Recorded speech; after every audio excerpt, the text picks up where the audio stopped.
하나님의 말씀 마가복음 5장 25절에서 34절 말씀입니다. 마가복음 5장 25절에서 34절 말씀 신약성경 61면에 있습니다. 하나님의 말씀 저와 함께 천천히 교독하시겠습니다. 12해를 혈루증으로 앓아온 한 여자가 있어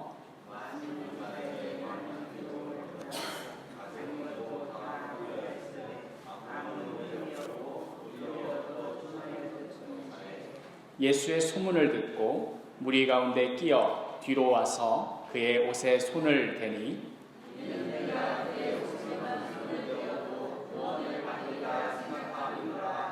이에 그의 혈루 근원이 곧 마름에 병이 나은 줄을 몸에 깨달으니라.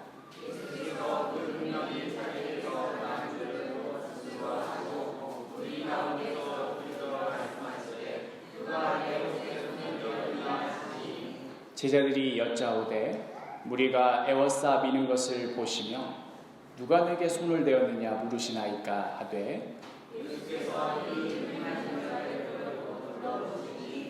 여자가 자기에게 이루어진 일을 알고 두려워하여 떨며와서 그 앞에 엎드려 모든 사실을 여쭈니 예수께서 이르시되 딸아 내 믿음이 너를 구원하였으니 평안히 가라. 내 병에서 놓여 건강할지어다. 아멘. 기도하겠습니다. 말씀대로 이루시는 하나님, 이 시간 주님 앞에 겸손히 엎드렸습니다. 이 말씀 앞에 우리의 생각, 우리의 계획, 우리의 욕심 모두 내려놓고 이 말씀에 귀 기울이게 하여 주옵소서. 우리 어린 생명들의 심령 가운데에도 성령의 빛을 비춰 주옵소서. 예수 그리스도의 이름으로 기도합니다. 아멘. 네, 우리 어린이들 오늘 제목은 예수님의 옷을 만진 여인입니다.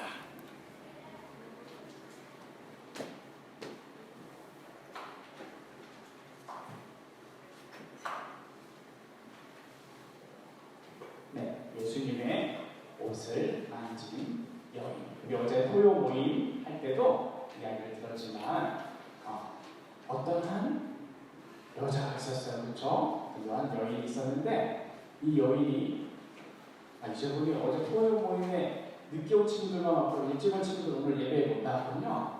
다 처음 듣는 얘기 때문에 이 여인은 병이 걸렸었어요. 무슨 병이 걸렸냐면 죽을 병이 걸렸어요. 맞아요. 죽을 병인데 어떻게 죽냐면 몸에서 피가 서서히 빠져나가서 죽는 거예요.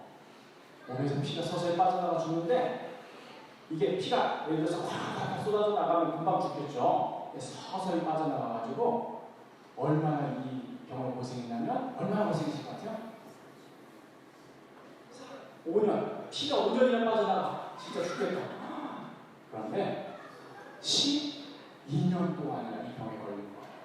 그러니까 이제 사실 어찌 보면 이제 살 날이 얼마 안 남은 그런 여인이었어요. 근데 그 12년 동안 이 여인이 아이고 나는 죽을란다고 가만히 누워만 있었을까? 아니면 살려고 어떻게든 살려고 이것저것 다 해봤을까요?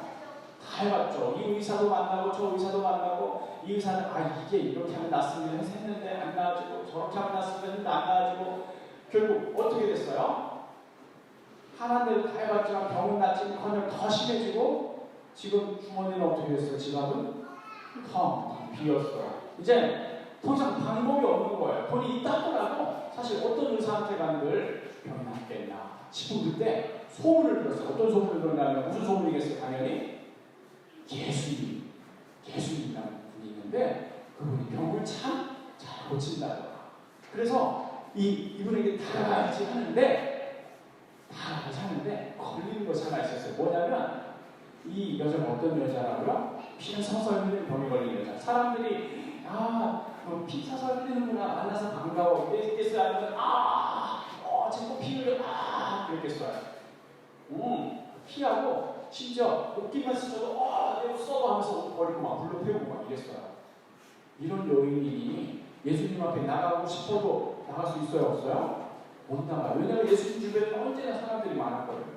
그래서 어느 날 이제 이래도 죽으나 저래도 죽으나 다 죽기 마찬가지니까 작정을 하고는 자기를 어떻게 보면 꽁 싸는지 어떻게 했는지 숨기고는 그 사람들 틈 사이에 껴가지고 이 사람들이 만약 이 사실을 알면 어떻게 될 거였어요? 어떻게 될 것 같아요? 발로 차고 막 그랬죠. 두려워 막 이러면서. 그런데 몰래 껴가지고 예수님 내가 만나야겠다. 근데 예수님으로 나는 이런 병이 걸렸습니다. 말하는 순간 사람들이 난리 칠 걸 아니까 차마 말도 못하고 어떻게 하려고요? 원래 예수님 옷이라는 거죠. 그런 애가 병이 나갈지도 몰라 하면서 몰래 예수님 옷을 만졌어요. 여러분 얼마나 몰래 만졌는지 여기 이 그림 속에 여자가 있어요. 찾아볼 수 있겠어요? 옷 몰래 만지는 사람. 어디 있지 도대체? 이 많은 사람이. 참고로 여기 하얀 옷을 입은 이분이 예수님인데 보여요? 혹시 몰래 만져? 너무나 몰래 만지고 있죠. 찾았어요? 어디 있어요? 저기 여기 보니까 여기 한 여자가 이렇게 엎드려 있고 손 살짝 보이죠? 너무 몰래 만져가지고 아무도 몰랐어. 다들 막 밀고 예수님 좋아 이랬는데 그 와중에 살짝 이렇게 만졌더니 어떻게 됐을까요? 진짜 구스가 병이 나온 거예요. 얼마나 기뻤을까요? 그런데 문제는 여기서 생기고 그러자마자 한번 목사님 앉아보세요. 누가 내 옷에 손을 댔느냐? 이러시는 거야. 그러니까 사람들이 이 여자가 얼마나 놀랐겠어요. 그런데 사실 얼마나 많은 사람들이 지금 예수님을 에워싸고 밀고 있어요. 그렇죠? 누가 밀기는 다 밀고 있는데 그런데 예수님이 계속 누가 밀었는지 찾고 계시는 거예요. 거기서 숨을 수 없다는 것을 알고는 이 여인이 이렇게 엎드려서 사실 제가 그 병에 걸렸던 여인이었습니다 하고 말하는 순간 어땠을까요? 주변에 예를 들어서 여기 예수님 있고 그 병 걸린 여인이 엎드려 있고 사실 제가 그 병에 걸린 사람이었습니다 하면서 어떻게 됐을 것 같아요? 하고 주변이 난리 나겠죠? 내 옷 이러면서 막 도망가고 막 그랬을 거예요. 이 여인은 이제 어떤 심정이에요? 이제 나는 나았구나. 어쩌면 후회스러울지 몰라요. 그냥 그 병에 걸려서 죽는 게 나았을 거예요. 하고 엎드렸어요. 그런 두려움에 엎드렸을 거예요. 근데 예수님께서 뭐라고 말씀해 주시냐면 나라 내 믿음이 너를 구원하였으니 평안히 가라 하고 그 병에서 놓여서 건강하게 잘 살아야 된다 하고 어루만져 주셨어요. 이제 이 여인은 더 이상 사람들의 병이 다 나았기 때문에 비난을 받을 필요도 없었고 사실 이 여인이 가족들과도 살 수 없었어요. 그 병이 너무 심해서. 근데 이제 다시 가족들에게 돌아가서 함께 살 수 있었어요. 이 모든 것을 행하신 예수님은 과연 어떠한 분이실까? 오늘은 오늘은 고재민 전도사님이 어제도 얘기했지만 아버님 때문에 사정이 있어서 오늘 못 나오셨지만 우리 선생님들과 함께 예수님은 어떤 분이실까? 예수님이 어떤 분이시길래 여인의 병도 고칠 수 있었는지 함께 나누며 공감공감 시간 갖도록 하겠습니다. 우리 어린 생명들을 위해서 축복하기를 원합니다. 평화 하나님의 평강이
지난 화요일 날 우리 아이들과 함께 서울랜드에 갔는데요. 함께 찍은 단체 사진이 없어요. 이 티켓 끊고 입구 통과하자마자 아이들이 다 사라져 버려가지고 뭐 찾을 길이 없었어요.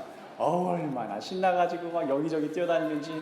뭐 어떤 아이는 뭐 40개를 탔다나. 아무튼 야, 그렇게 놀기 좋아하는 아이들을 책상에 억지로 끌어앉혀다가 공부하라고 하니까 되겠나, 참 어른들이 못했구나 하는 생각도 들기도 하고요. 또 아이들이 참 모처럼 마음껏 뛰어노는 걸 보니까 덩달아 저까지도 기분이 좋아지는 그런 시간이었습니다. 우리 아이들 계속해서 우리 사도교회 안에서 우리들의 귀여움을 받고 사랑을 받고 또 우리 축복하는 그 축복송을 들으면서 건강하게 그 마음도 영혼도 든든하게 자라는 그런 우리 아이들 되기를 축복합니다. 이 마가복음의 중요한 주제, 하나님의 나라라고 했지요. 우리 지난주에는 과연 하나님의 나라는 누구에게 임하는가 하는 주제로 말씀을 나눴다면, 이어서 오늘 이 시간에는 과연 하나님의 나라는 누구와 함께 임하는가, 누구와 함께 임하는가 하는 주제로 말씀을 나눌까 합니다. 먼저 오늘 본문 말씀 속으로 들어가 봅시다. 과연 예수님께서는 오로지 그 거라사 미치광이 한 사람을 만나기 위해서 바다를 건너가셨습니다. 거기 건너간 김에 뭐 이것도 하고 거기 간 김에 또 저것도 하고 그 다음에 이렇게 돌아오신 것이 아니고 정말 그 미치광이 한 사람만 만나고 바로 돌아오셨다는 것을 알 수 있습니다. 우리 주보 뒷면에 마가복음 5장 21절을 보니 예수께서 배를 타시고 다시 맞은편으로 건너가시니 큰 무리가 그에게로 모이거늘 이에 바닷가에 계시더니. 정말 예수님께서는 그 한 사람, 누구도 아무도 신경 안 쓰고 그냥 저 미치광이 자꾸 돌로 자기 머리 치는데 저러다 죽었으면 좋겠다는 그 사람, 그 한 사람만 만나고는 다시 그 자리로 되돌아오셨습니다. 그러자 그 자리에는 불과 이제 며칠 전까지만 해도 예수님 앞에서 하나님 나라의 비유에 대해서 들었던 그 무리들이 예수님을 기다리고 있었습니다. 그리고 이때 이제 사건이 발생하는 것이지요. 이 회당장 야이로가 예수님 앞에 와서는 그 발 앞에 엎드린 것입니다. 회당이라고 하면 회당, 모이는 집, 오늘날의 교회에 해당하고요. 회당장이라면 그러면 뭐 담임 목사쯤에 해당하겠지요. 이 뭐 당대에는 또 회당장이 또 어린 사람들인 게 아니라 나이도 지긋이 있고 경험도 많고 연륜이 있는 분이 됐을 텐데, 이 회당장이라고 하면 야, 이거 뭐 상당히 사람들 사이에서도 뭐 인덕이 있고 신망이 높고 권위가 있는 그런 사람인데, 그런 사람이 신학교도 나오지 않은 그냥 사람들 사이에서만 알려진 이 예수라는 청년 앞에 체면이고 뭐고 그냥 넙죽 엎드린 것입니다. 사람들 보기에도 뭔가 이상해 보였어요. 왜 그랬겠습니까? 이 5장 23절을 보니 간곡히 구하여 이르되 내 어린 딸이 죽게 되었사오니 오셔서 그 위에 손을 얹으사 그로 구원을 받아 살게 하소서 하거늘. 사랑하는 딸 때문에 그랬습니다. 이 다른 복음서에 나오는 이 말씀을 보니 이 딸은 12살짜리 외동딸입니다. 이 회당장은 아마도 뭐 나이가 많은 사람이라고 생각해 볼 때 늙음하게 하나 낳은 그 딸일 터인데 얼마나 아끼고 사랑했겠습니까? 그런데 이 딸이 곧 죽게 된 것입니다.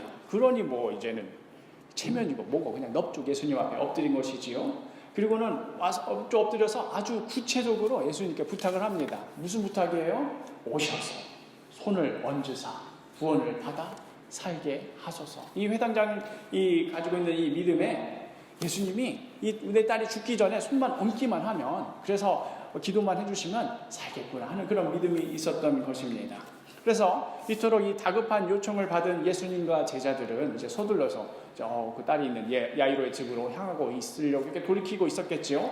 그런데 바로 이 순간, 바로 오늘 우리가 함께 읽은 이 본문에 이 여인이 등장합니다. 이 여인의 상태가 매우 좋지 않습니다. 마가복음 5장 25절에서 27절 우리 한번 같이 읽겠습니다. 시작. 12해를 혈루증으로 알아온 한 여자가 있어 많은 의사에게 많은 괴로움을 받았고 가진 것도 다 허비하였으되 아무 효험도 없고 도리어 더 중하여졌던 차에 예수의 소문을 듣고 무리 가운데 끼어 뒤로 와서 그의 옷에 손을 대니. 우리는 이 장면을 무심히 지나치기 쉽습니다. 아, 예수님이 그 배에 있을 때 이런 사람이 왔고 이런 저런이 있으니 이렇게 가시던 차에 어떤 병 걸린 여자가 예수님 옷에 손대겠다 이렇게 만졌구나, 이런 정도로 여기고 싶은데요. 사실 이 장면을 현 시대를 살아가는 우리에게 좀 느낌이 오게 하기 위해서 이런 식으로 한번 바꿔서 말하면 어떨까요? 예수님 주변에 많은 사람이 몰려있는 그 상황 가운데 악성 메르스 환자 하나가 격리 병동을 탈출하여서 자기 병 하나 고쳐보겠다고 그 많은 사람들 사이에 몰래 끼어들어가 있었다. 악성 메르스 환자가 격리 병동을 탈출해서 그 사람들 사이에 끼어 있었다. 자, 지금 이런 상황이라는 것을 주변 사람들이 알게 되면 이 여인 어떻게 되겠습니까? 난리 나겠지요. 근데 지금 저기 양재역에 막 출퇴근 시간에 사람 붐비고 막 서로 부비고 막 밀지 말라고 밀라고 막 이런 상황에 여기 이 여인이 메르스 환자요 하는 순간 어떻게 되겠습니까? 그 지하철 난리도 그런 난리가 아니겠지요. 사실 이 혈루증이라는 것이 피부나 호흡기를 통해 전염된다고 하는 것은 아니지만 당대 유대인들에게 있어서 이 혈루증이란 극히 혐오스러운 병이었습니다. 어느 정도였는가? 일단은 이 유대인들에게 있어서는 월경 그 자체가 부정한 것이었습니다. 레위기 15장 19절 20절을 보면 어떤 여인이 유출을 하되 그의 몸에 그의 유출이 피이면 이래 동안 불결하니 그를 만지는 자마다 저녁까지 부정할 것이요 그가 불결할 동안에는 그가 누웠던 자리도 다 부정하며 그가 앉았던 자리도 다 부정한즉. 이 여인이 불결한 부정한 건 말할 것도 없고 이 여인이 앉았던 자리나 누웠던 자리나 할 때 스치기만 하면 그 사람까지도 똑같이 부정한 사람이 되어서 어떻게 하라고요? 저녁까지 어디 못 나가는 거 계속 몸을 씻고 옷을 빨고 이렇게 하라. 오늘날 이 의학적 상식으로 볼 때는 이렇게까지 해야 되나 싶지만 당대 유대인들에게 있어서 여성의 생리혈은 극도로 부정한 것이었습니다. 그래서 그 여인이 누웠던 자리든 앉았던 자리든 그 무엇이라도 닿았던 사람들은 다 같이 그냥 다 더러운 사람 되는 겁니다. 월경 하나를 두고도 이 정도 격리 조치가 취해지는데 한 달에 한 번이 아니라 무려 12년 동안 그치지 않고 하혈을 하는, 오늘날로 따지자면 자궁 내막염에 의한 만성 자궁 출혈에 해당하는, 그래서 이것이 악화가 되면은 자궁암으로 생애를 마감하게 되는 이런 사람과 뭣도 모르고 몸을 맞대고 있었다. 이거는 난리 중에도 보통 난리가 아닙니다. 그럼에도 이 여인은 이 자신의 신변의 위험을 감수하고서라도 이 일을 몰래 감행했습니다. 왜 그랬습니까? 5장 28절 말씀 함께 읽겠습니다. 시작. 이는 내가 그의 옷에만 손을 대어도 구원을 받으리라 생각함이노라. 장장 12년 동안이었습니다.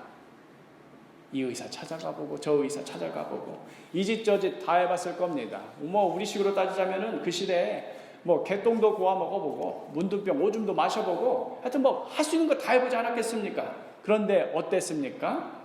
많은 괴로움을 받았고 가진 것도 다 허비하였으되 아무 효험도 없고 도리어 더 중하여졌을 뿐입니다. 그러니 이제 남은 거 하나 있다면 뭡니까? 저기 저 멀리 보이는 이 예수.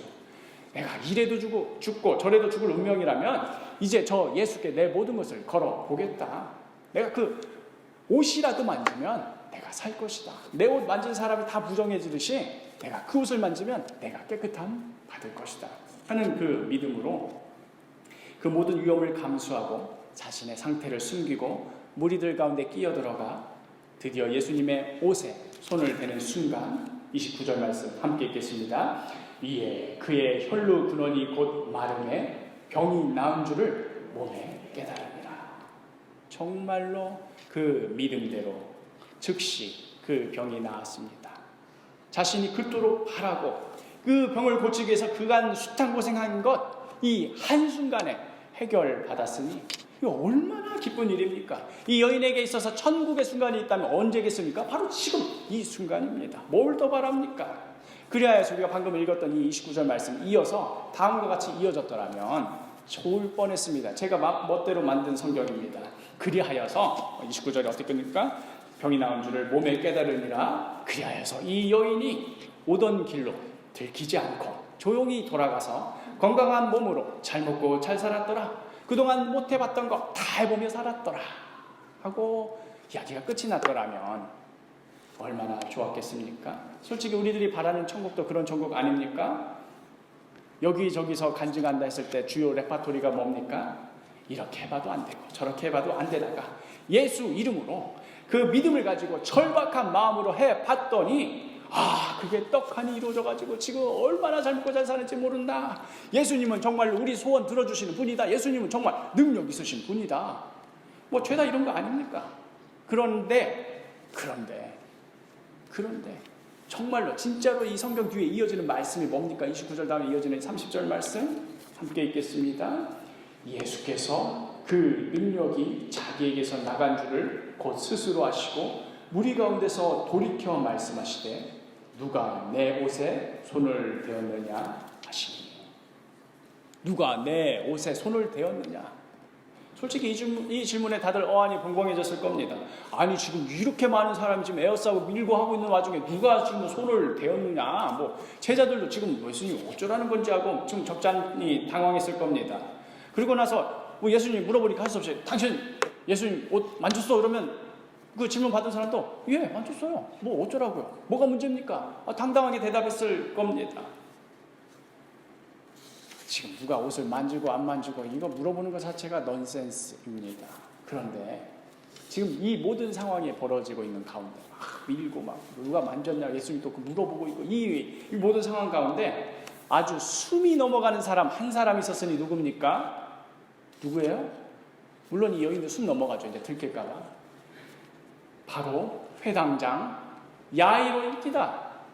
아니 지금 한 걸음이라도 빨리 지금 내 딸이 마지막 숨 넘어가기 전에 빨리 딱 세이프하듯이 야구에서 그 세이프하듯이 손을 얹어서 낫게 해야 되는데 지금 얼른 그 위에 손 얹고 병이 낫게 해서 살려야 될 판국에 지금 누가 밀었으면 어떻고 좀 누가 만졌으면 어떻습니까? 아이고 예수님 알았으니까 지금 그게 중요한 게 아니고 빨리 갑시다 예수님. 얼마나 지금 속이 타들어가고 있겠습니까? 이 상황 가운데 예수님도 그렇지 지금 이럴 때가 아니지 하면서 상황이 급하니까 적당히 누가 밀었는데 하면서 뒤돌아보시고 야이로 집에 가셨다면 만약 그렇게 해서 그냥 가버리셨다면 어떻게 됐을까 우리 한번 상상해 봅시다. 그럼 이 여인은 이제 이거 어쩌죠 하다가 다행이다.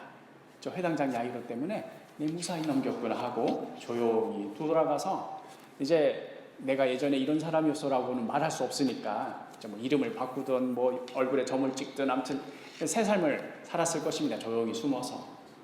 그리고 나서 이제 어떤 기회가 되어서 마침 이 여인이 살고 있는 마을에 예수님이 지나가셨다는 이 소문을 들었다고 해봅시다. 언제나 예수님이 지나가는 마을에는 사람들이 몰려들지요. 경자들도 몰려들고 이런 상황. 그 삭개오가 예수님 보고 싶은데 사람들이 하도 많아서 못 보니까 그래서 나무 위로 올라간 것 아닙니까? 자, 이 여인이 살고 있는 마을에 예수님이 나타나셨을 때 마을 모든 사람들이 예수님 얼굴이나 하나 보려고 이렇게 다 나왔을 때 이 여인은 그 예수님 보려고 그 무리 사이에 끼어들어서 나왔을까요? 아니면 집안에 꽁꽁 숨어서 혹여나 예수님이 자기를 찾을까 벌벌 떨고 있었을까요? 어떨 것 같습니까? 비록 이 여인은 그 오랜 소원인 혈루병은 치료받았을는지는 몰라도 이제는 다시는 예수님 못 보는 사람 됩니다. 혹여나 그때 옷 만졌던 일, 몰래 만졌던 그 일이 발각될까봐 어디에서 예수님 나타났다면 가슴이 철렁해서 그냥 그 자리 피하고 숨고 그래야만 합니다. 바로 여기에 하나님 나라의 비밀이 숨겨져 있습니다. 바로 이 지점이 하나님 나라의 중요한 것이 담겨져 있는 것입니다. 뭡니까? 내가 원하는 것 다 이루어지고 오랜 시간 동안 내가 그거 없어서 끙끙 앓았고 저것이 없어서 내가 속상했고 하던 그 모든 것이 다 한순간에 이루어진다 하더라도 그것이 결코 천국일 수 없다는 것.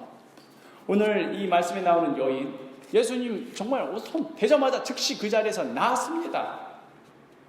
그런데도 그토록 간절히 원하던 일이 자신에게 벌어졌음에도 불구하고 이 여인의 마음은 결코 천국일 수가 없었습니다. 이제 예수님 보면 무서워서 피해야 합니다. 예수님 바라보면 두렵고 떨려서 가까이 갈 수가 없습니다.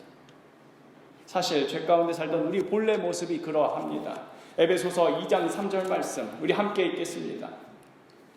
전에는 우리도 다 그 가운데서 우리 육체의 욕심을 따라 지내며 육체와 마음에 원하는 것을 하여 다른 이들과 같이 본질상 진노의 자녀이었더니 본질상 진노의 자녀이었더니 우리는 그 자체로 하나님의 진노를 받기에 마땅한 죄인이었습니다.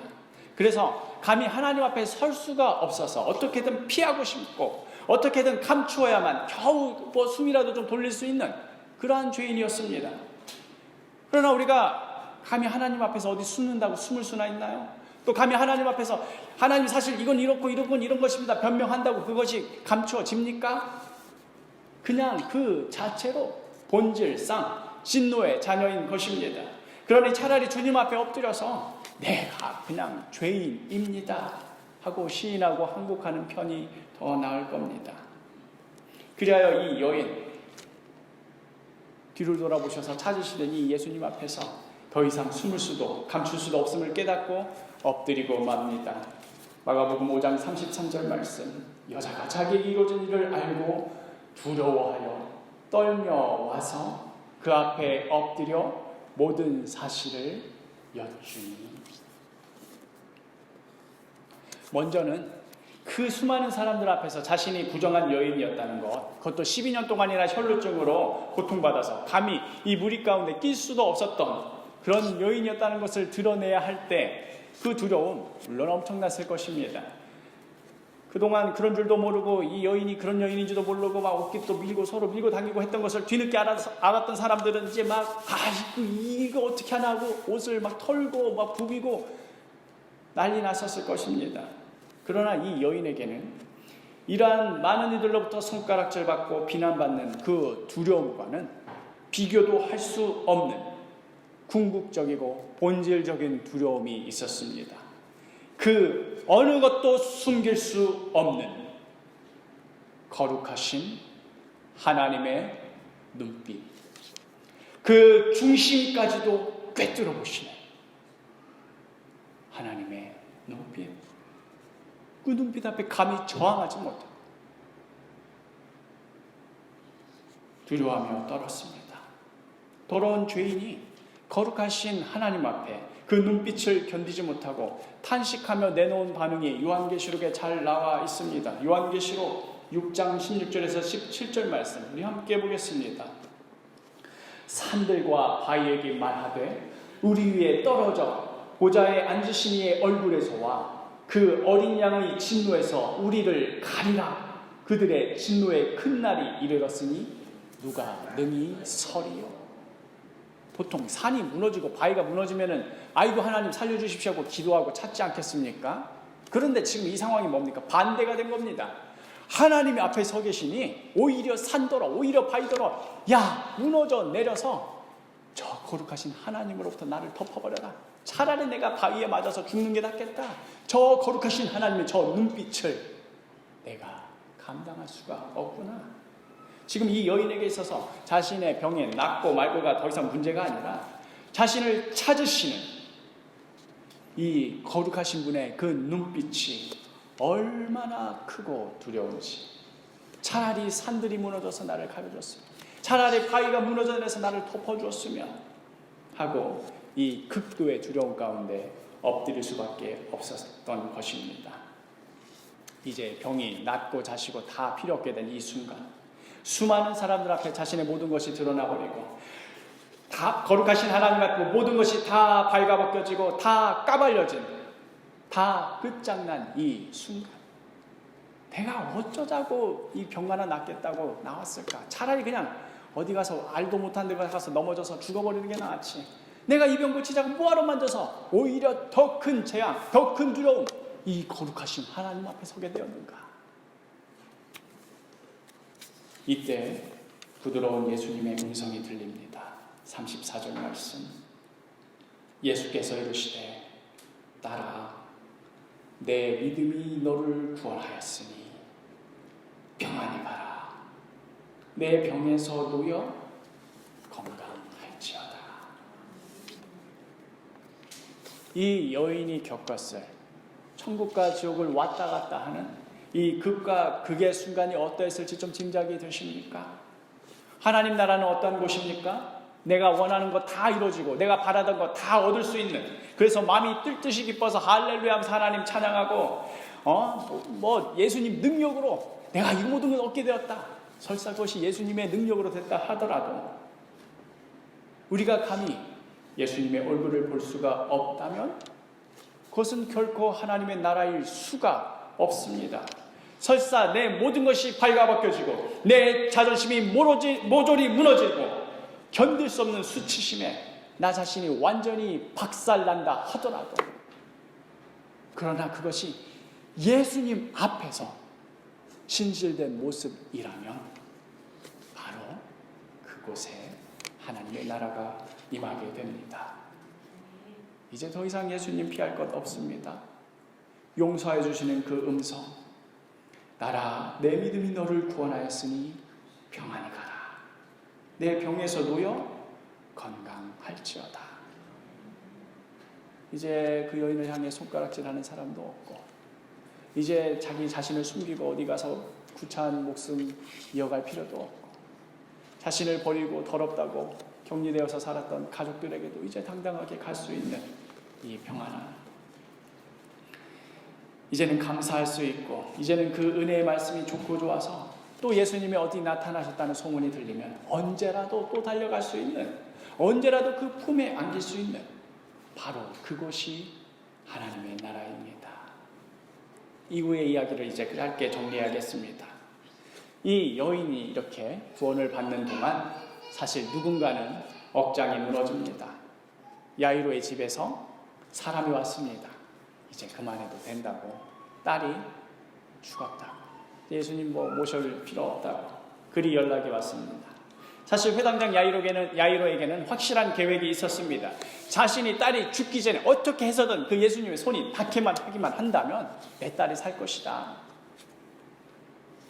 물론 이건 역시 대단한 믿음임에는 틀림없습니다만, 그러나 지금 어찌 됐습니까? 이제 다 끝났습니다. 사랑하는 외동딸, 그 어린 것이 12살 나이로 죽었답니다. 저 앞에 보이는 저 부정한 여인, 자신이 회당장이니까 이 여인이 부정함이 어떤 것인지, 레위기에 무슨 말씀이 있는지 더 잘 압니다. 저 부정한 여인 때문에 내 딸 죽었습니다. 야이로의 심정이 지금 어떻겠습니까? 이때 예수님께서 하시는 말씀, 우리 36절 말씀 함께 보겠습니다. 예수께서 그 하는 말을 곁에서 들으시고 회당장에게 이르시되 두려워하지 말고 믿기만 하라 하시고, 그리고는 이 아이와 함께 집으로 가셨습니다. 우리가 이 이후의 이야기는 우리 모두 다 잘 알고 있습니다. 이 누워있는 이 소녀, 죽어있는 이 소녀에게 달리다굼 하시고 그 죽은 딸을 일으켜 살려주셨습니다. 지난 12년간을 돌이켜볼 때 이 혈루증에 걸린 여인에게는 고통스럽고 치욕스러운 12년이었습니다. 또 지난 12년간을 되돌아볼 때 이 야이로에게 있어서는 그 사랑스러운 외동딸이 자라는 것을 바라보는 정말 그 무엇과도 바꿀 수 없는 천국과 같은 행복한 시간이었습니다. 그러나 그 12년이 지옥과 같은 천국과 같은 그 결말은 비참한 죽음이었습니다. 혈루증 여인이나 야이로의 딸이나 만일 예수님께서 함께 하시지 않았더라면 처참하기 그지없는 최후를 맞이하고 되고 말았을 것입니다. 그러나 예수님께서 이들 모두를 살게 하셨습니다. 예수님께서 참된 소망이 무엇인지를 보여주셨습니다. 오늘 이 자리에 이 말씀을 나누고 있는 우리에게도 동일한 말씀입니다. 예수가 우리를 살게 합니다. 예수가 우리의 참된 소망이 되십니다. 하나님의 나라는 예수와 함께 임하는 나라입니다. 이제 말씀을 정리해 볼까 합니다. 우리 지난주에 함께 나눴던 말씀, 하나님의 나라는 누구에게 임하는 것입니까? 도대체 당신과 난 무슨 상관이 있습니까? 하고 떠들고 시끄럽게 해도 사실 그 말이 맞는 말이지요. 하등 이상할 것 없는 기피 대상인 자들, 소외된 사람들, 그냥 어디서 마주치면 멀리 돌아가고 싶은 그런 사람들, 바로 그곳에도 하나님의 나라가 임합니다.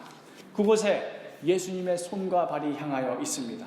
그렇다면 오늘 우리 함께 나눈 이 말씀, 하나님의 나라는 누구와 함께 임하는 것입니까? 예수님과 함께 임합니다. 설사 예수님 앞에 우리의 모든 것이 다 발가벗겨진다 하더라도 용서해 주시는 그 은혜에 감사하며 그 음성이 듣고 들어도 너무나 좋아서 언제든 그 품에 다가가고 싶은 바로 그 자리에 하나님의 나라가 임합니다. 내가 원하는 것, 내가 바라는 것, 설사 예수의 이름으로 그것이 이루어진다 하더라도 내가 예수 얼굴로부터 피하고 싶은 자라면 결코 하나님 나라라고 할 수 없습니다. 이 시간 우리가 스스로에게 한번 정직하게 물어보시기를 바랍니다. 나는 내 마음에 이루고 싶은 것, 얻고 싶은 것, 그것 때문에 예수를 찾는 것인가? 아니면 나를 용서해 주시는 그 은혜에 감사하여서 예수님 한 분만으로 족하여서 내가 지금 이 자리에 있는 것인가? 한번 스스로 정직하게 물어보시기를 바랍니다.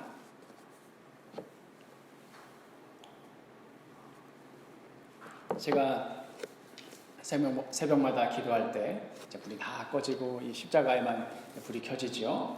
이 십자가를 바라보면서 기도하다 보면 어떤 날에는 머릿속이 너무나 복잡해져서 온갖 생각이 계속해서 멈도는 그런 날이 있습니다.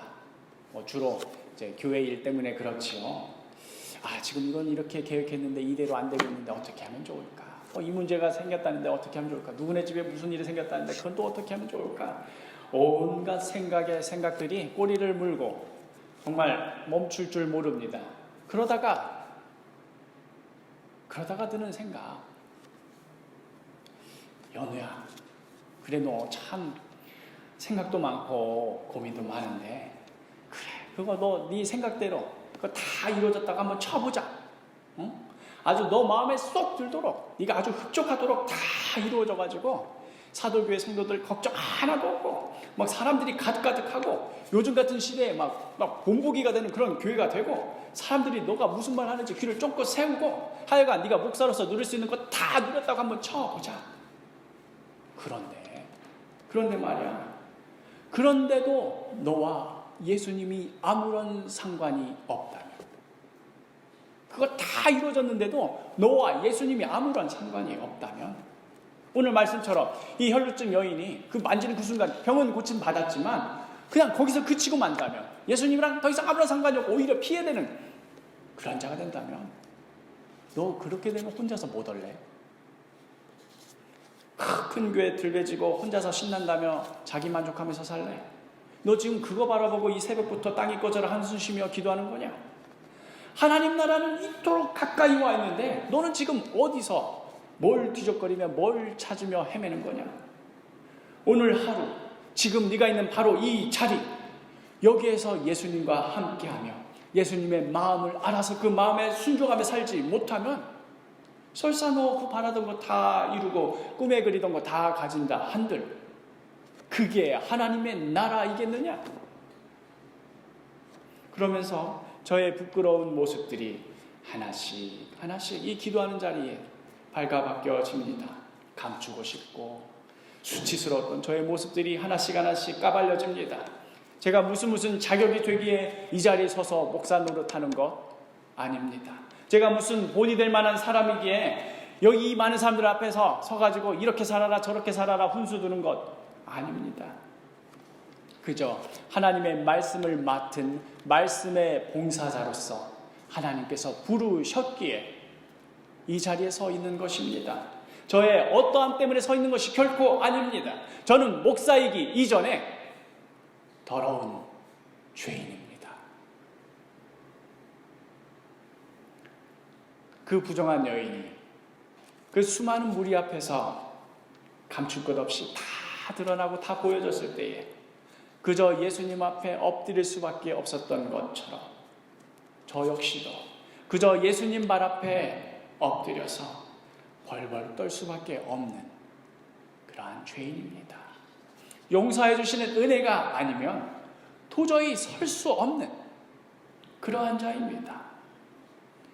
이런저런 생각에 머리가 복잡해지고 기도도 되지 않고 걱정도 많고 한숨 짓다가도 정신이 번쩍 들면서 오늘도 이 말씀 앞에 나 자신을 거꾸로 엎드리며 예수 십자가 앞에 다시 서서 고백하는 말, 내 영혼이 은총 입어 중한 죄짐 벗고 보니 모든 것이 다 드러나고 모든 자존심과 자랑거리가 다 박살나고 온갖 수치심과 고통 가운데 용서하여 주시는 그 은혜로운 음성을 듣고 그 무거운 짐 벗고 보니 어떻게 됩니까? 슬픔 많은 이 세상도 천국으로 화합다. 이것이 하나님의 나라인 것입니다. 이 시간 함께 찬양하겠습니다. 내 영혼이 은총 입어 중한 죄짐 벗고 보니 슬픔 많은 이 세상도 천국으로 화합다.